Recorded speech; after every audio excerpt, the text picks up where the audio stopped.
시청자 여러분 안녕하십니까? 헬로티비 뉴스입니다. 첫 소식입니다. 최근 며칠 새 미세먼지가 기승을 부리면서 뿌연 하늘이 계속됐죠. 특히 건조한 겨울철은 미세먼지가 자주 발생하기 때문에 호흡기 건강 관리에 각별히 신경 써야 하는 시기인데요. 반갑지 않은 미세먼지의 습격에 행정당국은 어떻게 대응하고 있는지 고정민 기자가 알아봤습니다. 도심이 장막에 갇힌 듯 뿌옇게 변했습니다. 하늘도 푸른색을 잃은 채 잿빛으로 물들었습니다. 최근 서부권을 중심으로 미세먼지 주의보가 발령되면서 거리엔 마스크를 착용한 시민들이 부쩍 늘었습니다. 미세먼지 많은 날에는 이제 외출 많이 자제하고요. 이제 외출을 할 경우에는 마스크 쓰기도 하고. 많이 낀 날은 안개가 꽉 낀 것 정도로 껴요. 그래서 그것 때문에 그런가 노인들은 숨쉬기도 곤란하고. 우리나라에서 미세먼지 농도가 가장 높게 나타나는 시기는 12월에서 3월까지. 겨울철 난방 수요와 석탄 발전량이 늘면서 미세먼지가 기승을 부리고 있습니다. 게다가 중국에서 발생한 고농도 미세먼지도 편서풍을 타고 한반도에 추가로 유입돼 악순환이 반복되고 있습니다. 겨울철에 유독 심해지는 미세먼지의 습격에 정부와 지자체도 비상 대응에 나섰습니다. 정부는 일단 미세먼지 비상저감 조치를 발령하고 석탄발전소 12곳의 가동을 제한했습니다. 지자체도 정부 방침에 발맞춰 주의보를 발령하고 비상저감 조치에 들어갔습니다. 우선 공공부문에선 이부제 차량 단속은 물론 공사장에서 비산먼지가 날리지 않도록 점검을 벌이고 있습니다. 먼지가 많은 산단 주변이나 도로는 소방차나 살수차를 동원해 미세먼지 잡기에 총력을 쏟고 있습니다. 특히 올해 들어 여수산단에서 불거진 오염물질의 측정값 조작 사태로 내년 봄부터는 굴뚝 자동 측정기 결과도 실시간으로 공개될 예정입니다. 이 비상저감 조치가 내려지면 이제 이행을 강화하기 위해서 지도 단속을 강화한다거나 또 도로 청소 같은 것을 독려하는 그런 활동들을 하고 있고요. 동시에 홍보나 이런 소통을 강화를 해서 특히 취약계층들의 피해가 없도록 노력하고 있습니다. 미세먼지가 사회 문제로 떠오르면서 각종 대책을 쏟아내고 규제를 강화하고 있는 정부와 지자체. 다만 중국발 미세먼지에 대응할 수 있는 뚜렷한 방안이 없어 지금의 대책은 한계가 있다는 지적도 나오고 있습니다. 헬로티비 뉴스 고정민입니다. 바다나 호수 등을 둘러막고 물을 빼내 만든 땅을 간척지라고 하는데요. 농토나 산업부지 등으로 주로 활용하고 있습니다. 무안 지역도 간척지를 이용한 농토가 많은데요. 하지만 염해 피해로 한해 농사를 망치는 경우가 종종 발생하고 있습니다. 무안군이 피해를 사전에 방지하기 위해 주요 간척지 주변에 염도 측정기를 설치했다고 하는데요. 자세한 내용 송효찬 기자가 취재했습니다. 무안군 금산방조제 주변 간척지 일대입니다. 이곳 주변 농민들은 매년 소금과의 전쟁을 치르고 있습니다. 간척지 특성상 가뭄이나 배수관문 누수가 발생할 경우 종종 농작물 염해 피해가 발생하기 때문입니다. 그동안 염해가 많이 발생해서 상당히 농민들이 고생도 많이 하시고 걱정도 많이 했거든요.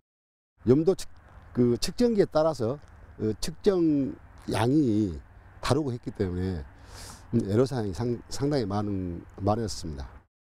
무안군이 염해 피해를 사전에 막기 위해 주요 간척지 4곳에 자동 염도 측정기를 설치했습니다. 제가 지금 들고 있는 이 기계가 바로 간이 염도 측정기입니다. 예전에는 농사 피해가 발생한 이후에나 염도 측정이 가능했습니다. 하지만 이제는 대규모 기계가 설치가 되면서 농사 피해를 사전에 예방할 수 있게 됐습니다. 현재 자동 염도 측정기는 국가관리방조제 5곳 가운데 4곳에 총 7개를 설치했습니다. 이곳에 측정된 염도는 측정기에 설치된 LED 전광판과 자동 문자 발송으로 농민들이 수시로 확인할 수 있습니다. 또 담당 부서에서도 상시 모니터링이 가능해 염도 상승을 조기에 파악하고 대처가 가능해졌습니다. 자동 염도 측정기는 제가 현장에 나가지 않고 상시 1분 1초당 소수점 3자리까지 염분 농도를 측정해가지고 경작자들한테 알리를 드리는 시스템입니다. 앞으로는 염분 농도와 상승에 따른 피해는 없을 거라고 생각하고 있습니다. 무안군은 이번 측정기 설치로 염도 상승에 따른 배수관문 보수와 이물질 제거 등 선제적 대응이 수월해졌고 한국농어촌공사 등 관계기관과의 협의와 대처도 빨라질 것으로 기대하고 있습니다. 구는 내년에도 예산을 확보해 지방관리방조제 등 주변에 14개 측정기를 추가로 설치하는 등 사업을 확대하겠다는 계획입니다. 헬로티비 뉴스 송희창입니다. 국민권익위원회는 해마다 행정기관을 대상으로 내부 직원과 외부 주민 설문조사를 통해 청렴도를 확인하는데요. 광양시와 영광군이 최우수 등급을 받은 반면 일부 시군은 최하위 등급을 받아 개선이 시급해 보입니다. 성정환 기자입니다. 2019년 국민권익위원회 청렴도 평가에서 전라남도는 지난해보다 2단계 오른 2등급을 받았습니다. 전라남도 청렴도는 지난 10여 년 동안 하위권에 머물렀습니다. 하지만 민선 7기 들어 시도지사 직무수행평가와 주민생활 만족도 조사에서 꾸준히 1위에 오르면서 청렴도 상승까지 이어졌습니다. 전남 22개 시군에서는 광양시와 영광군이 최우수 등급인 1등급을 받았습니다. 강진과 해남, 신안과 담양도 2등급으로 비교적 좋은 평가를 받았습니다. 올해부터는 17년 이후에 비교적 최근에 발생한 사건은 조금 가중하고 이전에 발생한 사건은 좀 감경 적용해서 감점을 좀 합리적으로 산정을 했고요. 반면 최하위 5등급을 받은 지역도 나왔습니다. 순천시는 농산물 도매시장 공사 관련 금품 수수와 하수도 공사 대금 비리 사건, 시장의 국가보조금 유용 혐의 재판 등으로 지난해보다 2단계 하락해 최하위로 떨어졌습니다. 고흥군은 지난해와 같은 5등급을 받았습니다. 고흥군은 전임 군수 재임 기간 인사 문제와 보조금 부당 교부 등 부적절한 행정이 낮은 등급의 원인이 된 것으로 분석하고 있습니다. 또 지난 지방선거에서 둘로 나뉜 주민의 갈등이 해소되지 않은 점도 청렴도에 영향을 주었다고 덧붙였습니다. 장흥군은 3년 연속 5등급을 받았습니다. 장흥군은 청렴교육과 간부공무원 평가 등 청렴도 향상을 위해 노력했지만 내부 직원에게 낮은 평가를 받아 근본적인 고민이 필요하다는 지적입니다. 지난해 2등급이 떨어져 4등급을 기록한 나주시는 올해 5등급까지 내려갔습니다. 나주시는 보조금 감사에서 공무원 갑질 등이 있었다는 지적이 이번 평가에 반영됐다며 개선책을 마련하겠다는 입장입니다. 진도군은 지난해 대비 2등급이 하락해 최하위를 기록했습니다. 진도군은 취득세 부과 감면과 공유재산 관리 분야에서 민원인 불만이 많았던 점이 청렴도 하락 원인 가운데 하나라고 분석했습니다. 낙제점을 받은 전남 지역 5개 시군은 부정행위에 대해 신속히 조치하고 타 지자체 우수시책을 참고해 청렴도 개선에 나선다는 계획입니다. 헬로티비 뉴스 성정환입니다. 강진군의 애물단지 가운데 하나였던 산업단지가 1년 만에 분양을 모두 마치는 성과를 보였습니다. 강진군은 산업단지를 통한 일자리 창출 등 다양한 사업을 추진할 계획인데요. 그런데 일부 주민들의 반응은 좋지가 않습니다. 산단 인근에 살고 있는 주민들은 악취와 미세먼지 등으로 고통받고 있다며 대책을 마련해 줄 것을 촉구했습니다. 수년째 이어지고 있는 악취와 미세먼지 등으로 민원이 쇄도하고 있지만 강진군은 이렇다 할 대책을 마련하지 못하고 있습니다. 보도에 박종호 기자입니다. 1년 만에 16%에서 100%의 분양률을 기록한 강진 산업단지. 전체 42개 기업이 분양을 약속했고 이 가운데 8개의 사업체가 운영되고 있습니다. 또 9개 업체가 건물을 짓고 있는 상황이며 20여 개 업체가 추가로 들어설 예정입니다. 강진군 성전면에 있는 산업단지는 인근 3개 마을이 자리 잡고 있는데 일부 지역에서 악취와 미세먼지로 인한 고통을 호소하고 있습니다. 주민들은 산업단지가 생기기 전까지만 하더라도 청정한 곳이었지만 최근 악취로 인해 살기 어렵다고 주장했습니다. 또 거름을 만드는 공장에서 발생하는 악취가 심해 반대 집회도 했지만 냄새는 여전하다고 덧붙였습니다. 옛날하고 틀리고 먼지 같은 것도 더 날라오고 옛날에는 공기가 참 좋았거든요. 우리 동네에. 근데 그 산단이 생긴 뒤로는 먼지도 많이 날라오고 냄새가 굉장히 심하고 저런 입구에서 코를 둘 수가 없어. 대물로 했는데 하나 많아. 어떻게 내고 냄새조차 징해. 걸을 못 들러. 내가 날마다 거리 운동하러 다닌다고 다니거든. 강진군은 기존에 입주해 있는 업체 가운데 2곳에서 악취가 발생하고 있는 것으로 파악하고 있다고 밝혔습니다. 악취 저감을 위한 용역을 추진해 냄새를 줄이기 위한 대책을 마련하고 있다고 강조했습니다. 또 앞으로 들어올 기업은 악취가 발생하는 업체는 없다고 강조했습니다. 영역을 몇 개가 가서 그 냄새 판단을 해가지고 몇 생식으로 설치를 해야 되는가. 그래서 이제 그것을 영역을 1월달 정도 본회산에 지금 잡아가지고 예산을 반영해서 지금 영역을 맡길 거예요. 그러면 그래서 이제 그것까지 해서 내년 한 상반기 안에 한다고 지금 주민들하고도 그렇게 얘기하고 협의를 하고 있는데 이제 좀. 주민들은 악취 문제가 해결되지 않으면 집회 등 단체 행동에 나설 계획입니다. 획기적인 성과로 분양을 모두 마친 강진산단. 분양률 달성에만 급급한 채 주민을 위한 정책이 부족해 추가적인 대책 마련이 필요해 보입니다. 헬로티비 뉴스 박종호입니다. 지난해 전라남도와 광주시는 광주 민간공항을 오는 2021년까지 무안국제공항으로 이전 통합하기로 합의했는데요. 광주시가 통합공항에 대한 명칭 변경을 요구하면서 갈등이 커지고 있습니다. 자세한 내용 송효찬 기자가 취재했습니다. 최근 전라남도와 광주시는 민간공항 통합과 활성화를 위한 실무협의회를 열었습니다. 이 과정에서 광주시는 공항 명칭 변경을 제기했습니다. 광주 민간공항이 무안공항과 통합되면 광주라는 이름을 넣어달라는 것입니다. 국제항공지도에서 광주공항이 사라지면 투자나 국제행사 유치에 악영향을 미치는 데다 무안공항 이용객의 70%가량이 광주 시민이라는 이유에서입니다. 국제적으로 광주공항 명칭 소멸 시에 광주 투자 활동에 좀 제한이 된다든가 또 국제적인 빅이벤트 개최할 때 광주시가 많은 좀 영향이 있습니다. 또 공항 활성화 도모를 위해서 통합공항 명칭 사용할 때 대도시 명칭을 활용하면은 보다 공항 활성화가 도움될 거로 생각이 됩니다. 또한 공항 통합의 첫 사례인 만큼 상생의 의미를 살려야 한다고 주장했습니다. 이 같은 광주시의 주장에 무안군이 발끈하고 나섰습니다. 공항 명칭 변경을 위해서는 지역 내 의견은 물론 국토교통부 승인까지 얻어야 하는 만큼 상당한 시간과 비용이 드는 데다 단 한 번의 공항 명칭 변경에 대한 승인 사례가 없었다며 광주시의 주장에 반박했습니다. 특히 광주시는 지난 2008년 무안공항 개항 이후 광주 무안국제공항으로 명칭 변경을 요청했지만 무산됐고 2014년 광주공항을 김대중공항으로 바꾸려 했지만 이 역시도 실패한 바 있습니다. 광주시에서 조건 없이 공항을 이전하기로 하였으나 투자 유치에 장애가 된다는 이유로 공항 명칭 변경을 제안하고 있습니다. 저희 무안군과 무안군민은 12년 동안 사용해온 무안공항 명칭 변경에 반대합니다. 또한 현재 무안공항은 이용객 100만 시대를 앞두고 있고 지속적인 국제선 증편으로 타 지역 이용객이 늘고 있는 만큼 광주 시민 70%가 이용한다는 것도 맞지 않다고 덧붙였습니다. 무안군과 광주시는 이번 사안에 대해 실무협의회를 통해 풀어나가겠다는 계획입니다. 하지만 양측이 팽팽하게 맞서고 있는 만큼 갈등은 당분간 지속될 전망입니다. 헬로티비 뉴스 송희창입니다.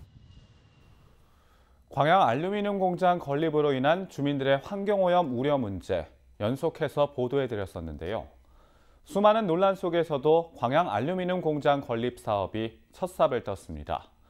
기공식 행사 내내 순천과 광양 주민들의 강력한 저항이 이어졌고 이 과정에서 주민 한 명이 병원으로 이송되는 등 소동이 이어졌습니다. 자세한 내용 서경 기자가 취재했습니다. 광양 알루미늄 공장 기공식 행사장 앞입니다. 경찰 수십여 명이 행사장 입구를 둘러싸면서 출입문이 봉쇄됐습니다. 공장 착공을 반대하는 주민들의 진입을 막기 위해서입니다. 행사장 안으로 들어가려는 주민들은 고성을 지르며 저항했고 경찰의 저지에도 불구하고 계속해서 진입을 시도했습니다. 이 과정에서 주민 한 명이 쓰러져 병원으로 이송됐습니다. 터놓고 정상적으로 합의를 했으면 우리가 이런 결과가 없습니다. 시위도 안 해요. 그런데 도둑놈들 명기로 밀실해한 것을 합의선하고 주민들 혈세를 받아서 경제 자유의 체제를 만들어놓고 공장 인근 주민들의 반대 시위가 불붙은 상황에서 기공식은 예정대로 진행됐습니다. 공장 관계자는 친환경 에너지 절약과 스마트 공장의 모범 사례를 만들겠다는 의지를 밝혔습니다. 환경 관련 법규를 철저히 준수하는 친환경 기업이 되어 그동안의 우려를 말끔히 씻어내고 상생과 화합의 정신을 바탕으로 지역과 함께 성장, 발전해 나가고자 합니다. 정연복 광양시장은 축사를 전했습니다. 1,000억 원대 투자로 400여 명의 새 일자리가 만들어지고 13,000TU의 물동량이 창출될 것이라며 기대감을 나타냈습니다. 다만 환경에 대한 일부 주민들의 우려가 계속되는 만큼 협의 사항을 철저히 지켜달라고 당부했습니다. 특히 광양 알루미늄 세풍산단 입주가 영광 기업과 외국인 투자 기업이 잇따라 유치되는 전환점이 될 것으로 지역에서는 크게 바라고 있습니다. 아무쪼록 많은 시간과 노력 끝에 공장이 건립되는 만큼 상호간의 합의한 사항을 철저히 준수해 주실 것을 부탁드립니다. 인근 마을 주민들의 격렬한 저항 속에 첫삽을 뜬 광양 알루미늄 공장 건립 사업. 환경오염을 우려하는 주민들의 반대가 여전히 거센 가운데 논란은 계속되고 있습니다. 헬로티비 뉴스 서경입니다.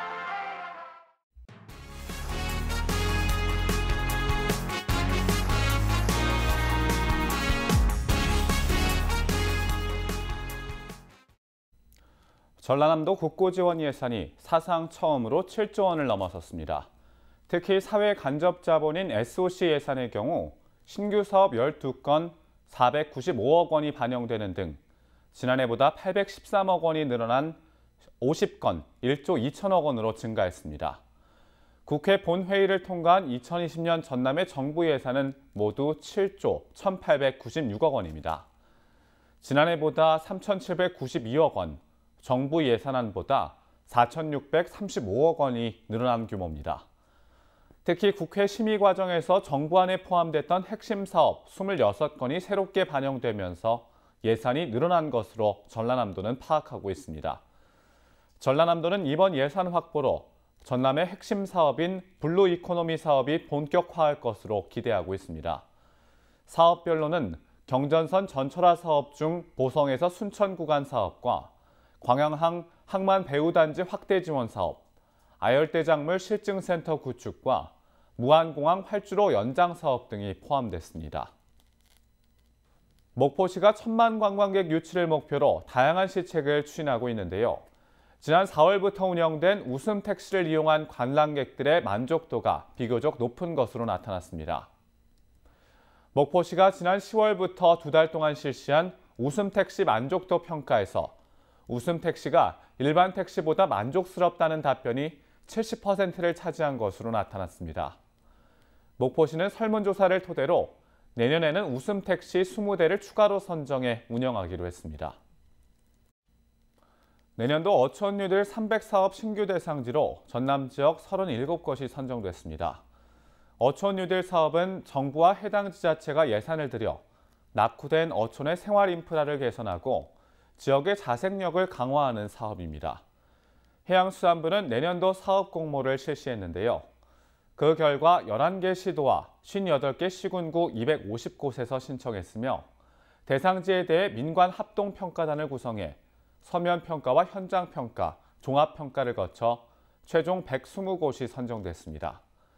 지역별로는 전남이 37곳으로 가장 많았고 경남 23곳, 충남 14곳 등 순입니다. 사업비는 한 곳당 평균 100억 원으로 3년간 총 1조 2천억 원이 투입될 예정입니다. 해양수산부는 올해 70곳에 이어 내년 신규 대상지 120곳을 포함해 오는 2022년까지 총 300곳을 선정해 2024년까지 약 3조 원을 투자할 계획입니다. 이와 함께 해양수산부는 강을 기반으로 어업활동을 영위하는 내륙어촌 재생을 위한 내륙어촌 재생 시범 사업도 추진하는데요. 내년에 처음 추진되는 사업으로 전남과 충북 각각 2곳과 경남과 강원, 충남 각 1곳 등 6곳, 총 350억 원 규모로 진행할 예정입니다. 그런가 하면 전남에 반영된 정부 예산 7조 원 가운데 목포시와 관련된 예산은 7,550억 원이 반영됐는데요. 주요 사업을 보면 목포와 보성 구간 전철화 사업에 4천억 원이 반영됐고 해경 서부정비창 사업비로 82억 원이 자유한국당의 반대로 빠졌다가 추가됐습니다. 신규 사업에 반영된 예산을 보면 스마트 제조혁신 기반 조성과 북항 배후단지 진입도로 개설에 각각 15억 원, 국도 77호선 연결도로 개설에 필요한 정부 예산 200억 원이 포함됐습니다. 이 밖에 목포 종합경기장 건립에 80억 원, 해변 맞길 30리 조성에 10억 원이 반영됐습니다.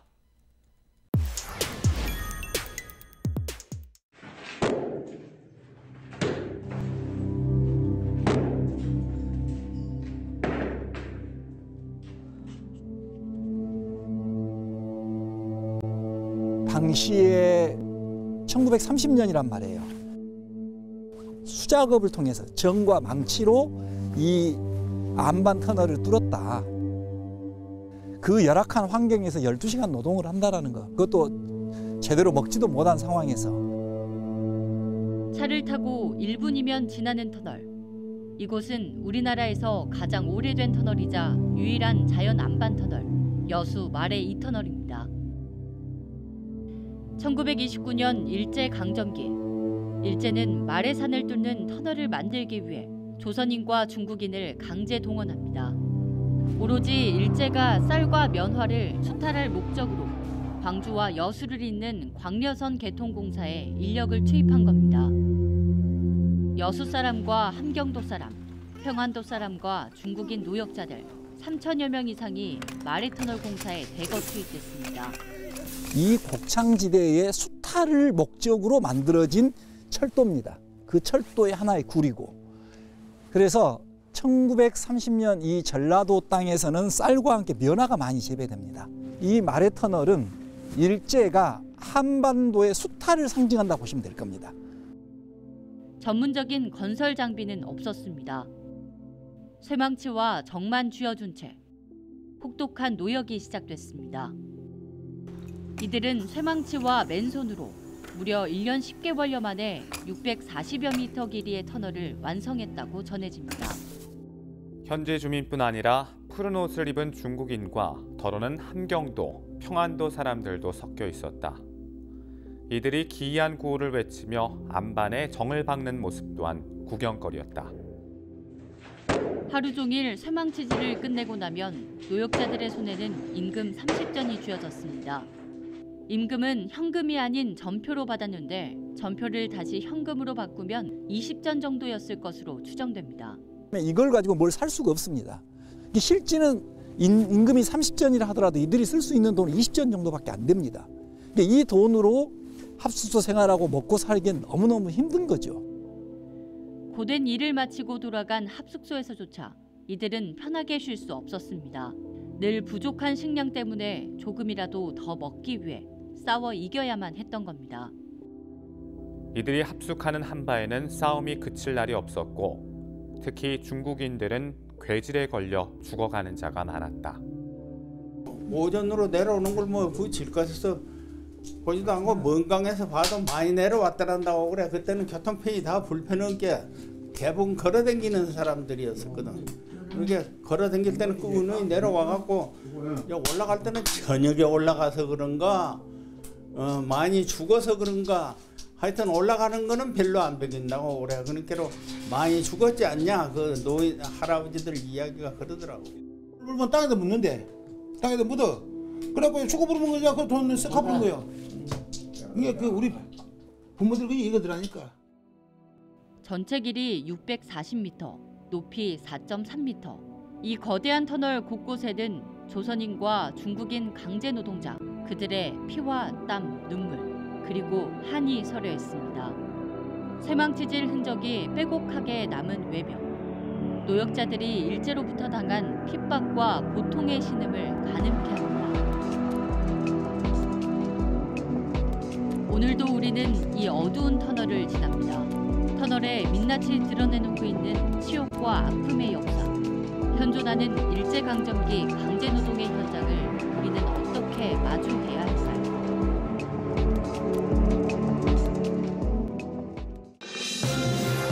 우리 지역의 이슈 콕 짚어봅니다. 헬로 이슈 토크. 지역의 현안을 시시각각 다뤄보는 헬로 이슈 토크 시간입니다. 지난 3일 2019년 수능시험 결과가 발표됐습니다. 전남 학생들의 수능 성적은 전국 최하위권을 벗어나지 못하고 있습니다.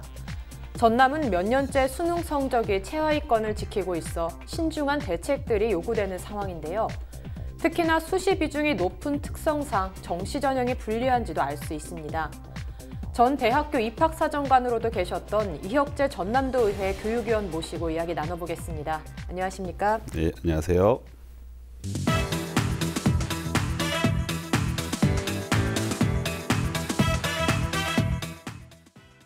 네, 지난 3일 수능 성적이 발표됐는데요. 전남 학생들의 성적은 어떻습니까? 네, 우리 학생들에게 개인별 수능 성적 통지표가 이제 전달됐습니다. 우는 학생들, 아마 우는 학생들도 많았을 건데요. 전체적으로 보면 우리 전남 지역, 또 특히 우리 지역의 고3 교실은 썩 밝은 모습이 아니었습니다. 이제 물론 과거보다는 수능의 영향이 굉장히 낮아졌어요. 특히 우리 전남 같은 경우는 수시로 90% 이상 진학을 하기 때문에 수능 성적 없이도 대학에 진학한 학생 꽤 많습니다만, 이제 교과 전형을 지원한 학생들은 수능 최저가 걸려 있어요. 근데 이 학생들 중에 특히 서울의 상위권 학교에 합격 가능성이 높은 그러한 내신 성적에도 불구하고 그 학교에서 요구하는 수능 최저 조건을 맞추지 못한 학생들이 꽤 나왔습니다. 참 안타까운 현상이 많이 발생됐고, 또 전국에서 15명의 수능 만점자가 나왔는데 안타깝게도 우리 전남에서는 한 명도 없었어요. 작년에는 한 명의 만점자가 나왔지만 올해는 한 명의 만점자도 없어서 우리 전남 학생들의 수능 결과는 썩 그렇게 밝지 않다, 이렇게 보고 있습니다. 정확한 올해의 수능 결과 분석은 내년에 나옵니다. 네, 정시 일정 등 간략하게 설명해 주시면 좋을 것 같아요. 네, 지금도 수시가 한참 진행 중입니다. 12월 10일까지 수시의 최종 합격자 발표를 하게 돼 있습니다. 수시는 총 6개의 대학에 동시에 지원할 수 있기 때문에 아마 연세 이동이 있을 겁니다. 그러면 중복 합격자들이 자기가 원하는 대학에 등록하면 12월 20일까지 최종 추가 등록이 이루어지고요. 여기까지 이제 수시 합격하지 못한 학생들을 대상으로 정시 일정이 시작되는데 12월 26일부터 12월 31일까지 정시 원서 접수 기간입니다. 정시는 가군, 나군, 다군 이렇게 3번에 지원할 수 있는 기회가 있겠습니다. 여기서 주의할 점은 혹시 수시 지원자 중에서 자신이 원하지 않는 대학에 추가 합격한 학생도 있을 수 있어요. 그러니까 내가 이제 수능을 잘 봤기 때문에 수시에 합격하고도 등록을 안 하면 되겠지라고 생각하는 학생들이 꽤 나옵니다. 절대로 수시에서 최종 합격하거나 아니면 추가 합격해서 설사 등록을 하지 않더라도 정시에는 지원할 수 없다는 점, 혹시 모르겠지 하고 지원했다가는 나중에 합격하고 나서도 다 이렇게 걸러지기 때문에 그 점 유의하시기 바랍니다. 네, 이제 정시 결과 발표 난 후 정시를 준비한 학생들이 중요할 것 같은데요. 이제 앞으로 어떤 것들을 또 정시를 준비해야 하나요? 네, 물론 정시만을 목표로 공부하는 학생도 있지만 대부분은 수시를 지원하고 정시에 도전합니다.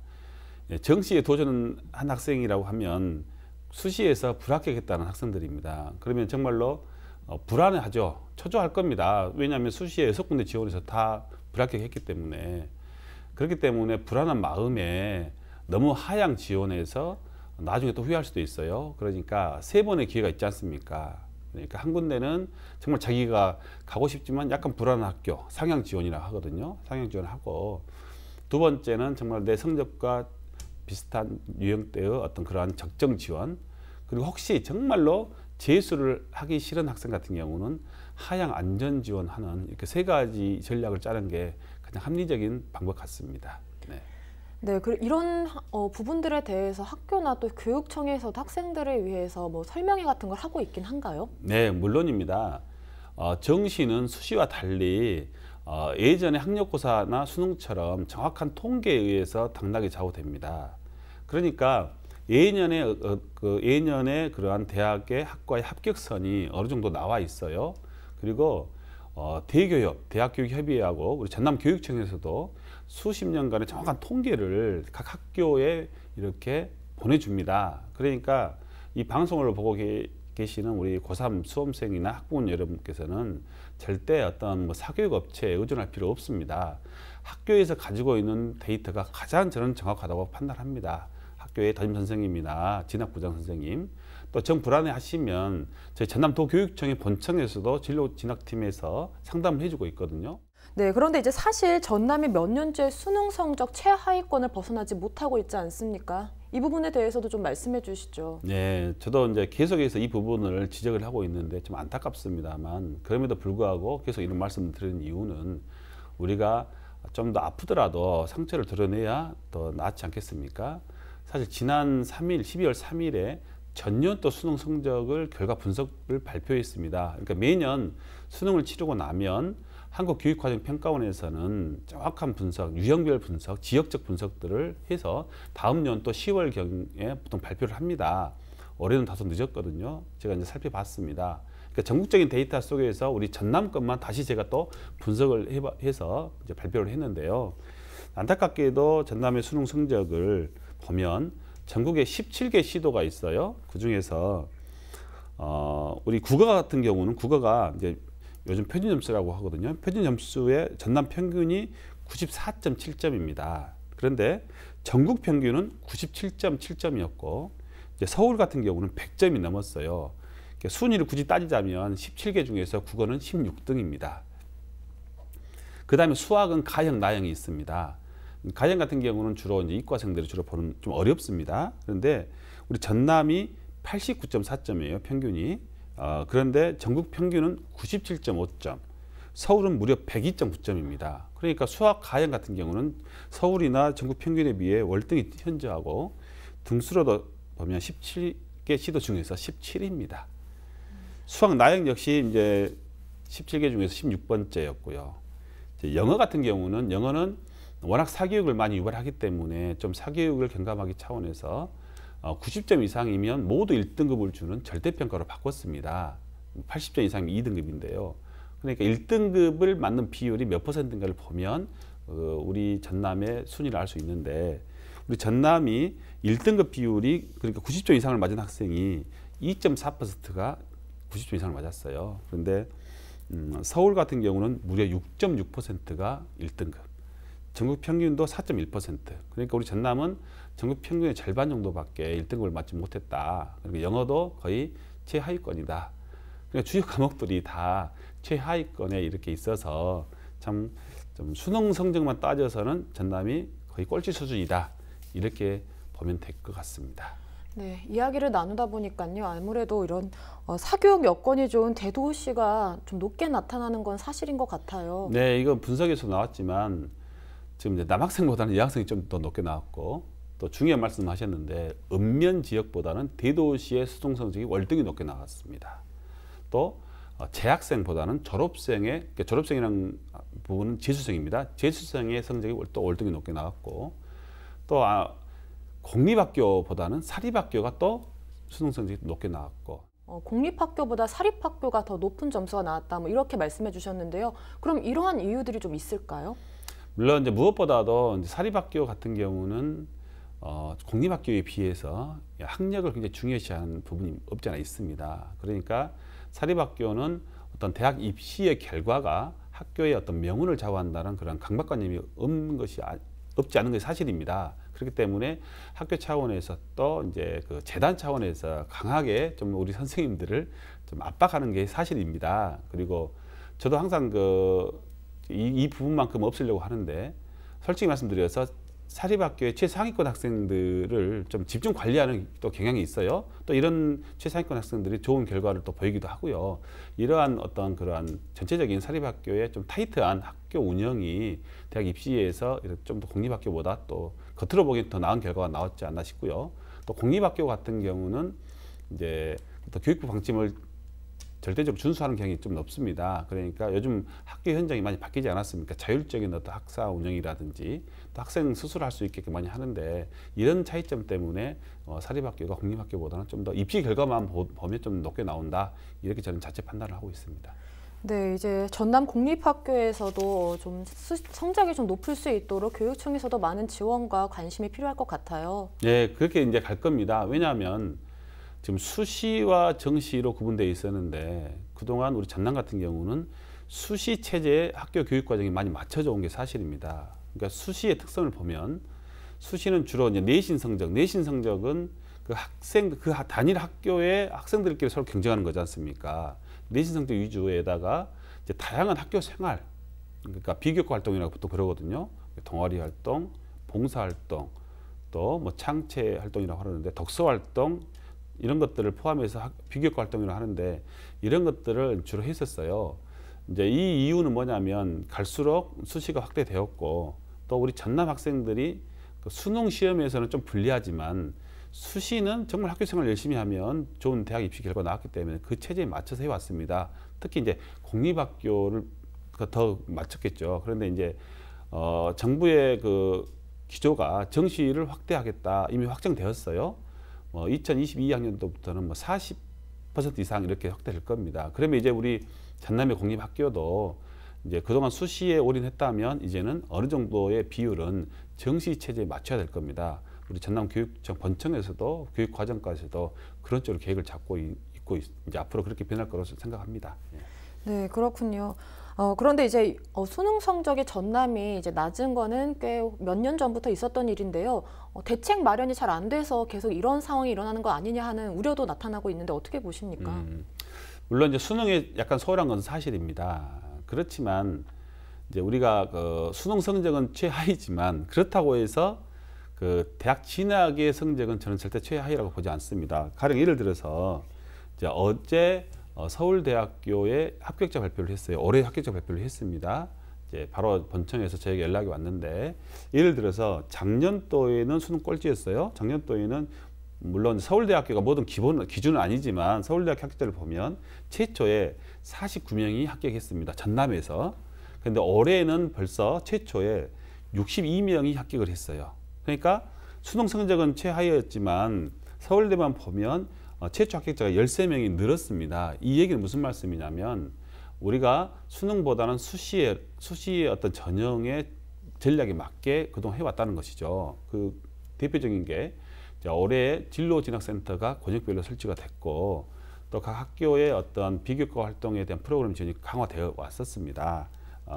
더욱이 또 이제 지금 수시에서 서울대 같은 경우는 이제 전국적인 무조건 경쟁이 아니라 지역 균형 선발이라고 해서 각 학교에 2명씩의 추천권을 줍니다. 지역 균형 선발로 이번에 25명이 합격을 했고 또 기회 균등이라고 있어요. 그러니까 사회적 배려자의 특별 전형입니다. 기회 균등으로 무려 15명이 우리 전남에서 합격한 겁니다.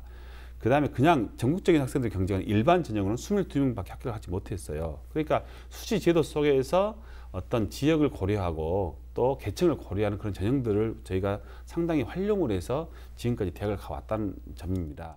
네, 이제 전남은 수시 비중이 뭐 앞에서도 말씀해 주셨지만 90%로 이제 가고 있는데요. 그렇다고 해서 너무 좀 수시에 집중하고 있는 거 아닌가 하는 그러한 걱정도 나오고 있거든요. 어떻게 보십니까? 물론 지금까지 그렇게 해왔습니다. 그러니까 이제 저도 계속 지적을 했지만 지금 수시에 너무 올인하다 보니까 3학년 1학기까지밖에 수시에 성적이 들어가지 않습니다. 출결도 마찬가지입니다.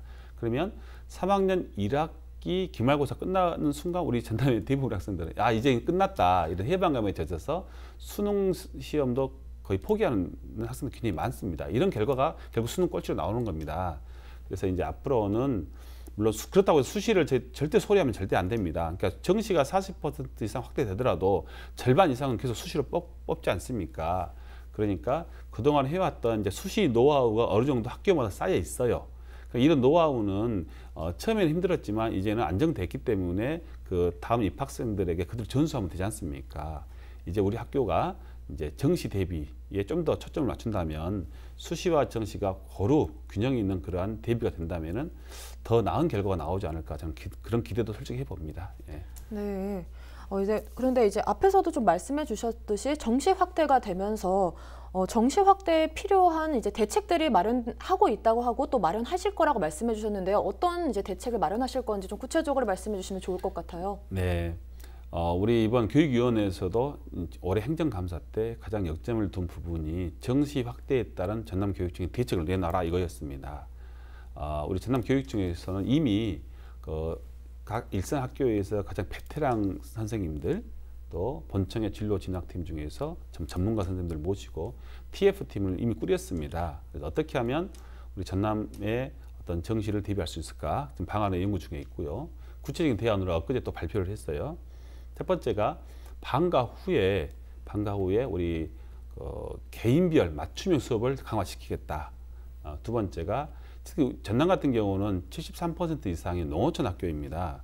농어촌 학교는 거의 사교육에 도움을 받을 수가 없지 않습니까? 물론 사교육을 저희가 어떻게 홍보하는 건 아니지만 좀 현실이 대도시 같은 경우는 사교육에 솔직히 많이 의존하고 있는 게 사실입니다. 이런 교육 환경 때문에 저희들이 좀 뒤처져 있는 거거든요. 근데 더욱이 농어촌 가보면 학원이 한 군데도 없어요. 그래서 이런 부분들을 우리 전남교육청에서는 방송을 통해서 어떤 인터넷 강의를 통해서 유선 방송을 통해서 이렇게 제공하려고 하고 있습니다. 이런 학습실을 마련해서 인터넷 강의를 충분히 들을 수 있게끔 지원할 계획이 있고요.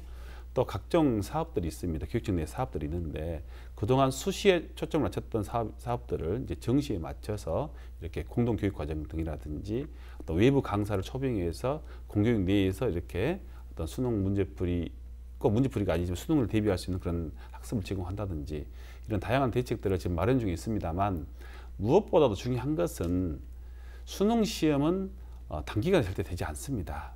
그러니까 초등학교 때 중학교 고등학교로 이어지는 12년간의 어떤 학습의 양 또 주변의 교육 환경에 굉장히 많은 영향을 미치지 않습니까? 그래서 초등학교 때 기초학력, 기본학력 증진을 위해서 노력을 해야 됩니다. 우리가 보면 수능 분석을 하고 나면 이제 또 우리 기초학력 분석을 하고 나면 학생 만족도를 보거든요. 같이 조사를 합니다. 그런데 학력이 높을수록 기초학력이 높을수록 학교생활 만족도가 높게 나왔어요.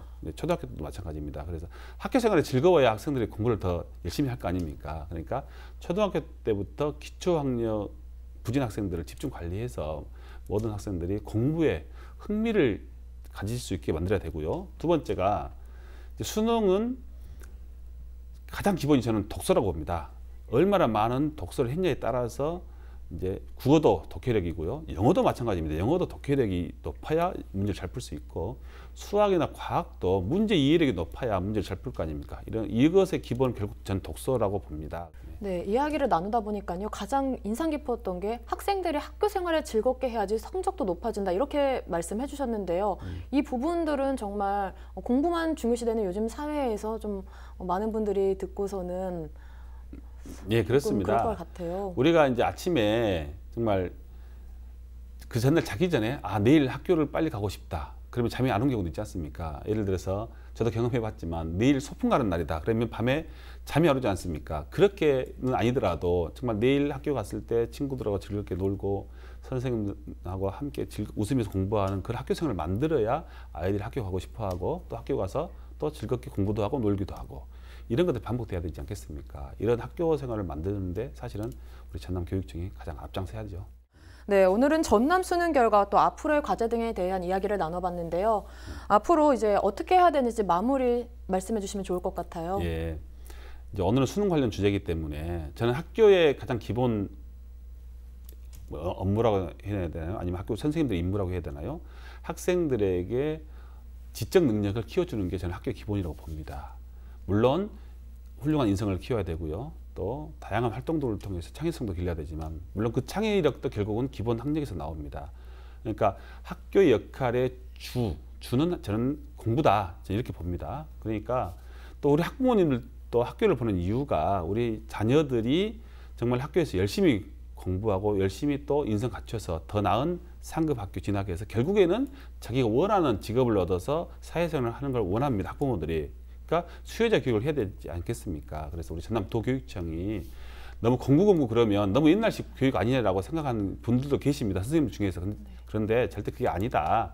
이제 정말로 학력과 인성이 고루 갖춰진 그러한 전남 인재 기르기에 함께 협심하자. 저는 이렇게 이 자리를 빌어서 제안합니다. 네, 학력과 또 인성이 고르게 갖춘 학생들이 전남에 많이 또 양성이라고 해야 될까요? 배출될 수 있도록 전남도 교육청에서도 많은 노력 부탁드립니다. 오늘 말씀 고맙습니다. 농어촌 학교가 많고 90% 이상 수시로 대학을 진학하는 전남 학생들을 위한 확실한 대비책이 필요할 것 같습니다. 지금까지 헬로 이슈 토크였습니다. 이상으로 헬로TV 뉴스를 마칩니다. 저희는 언제나 지역 주민 여러분 곁에 있겠습니다. 고맙습니다.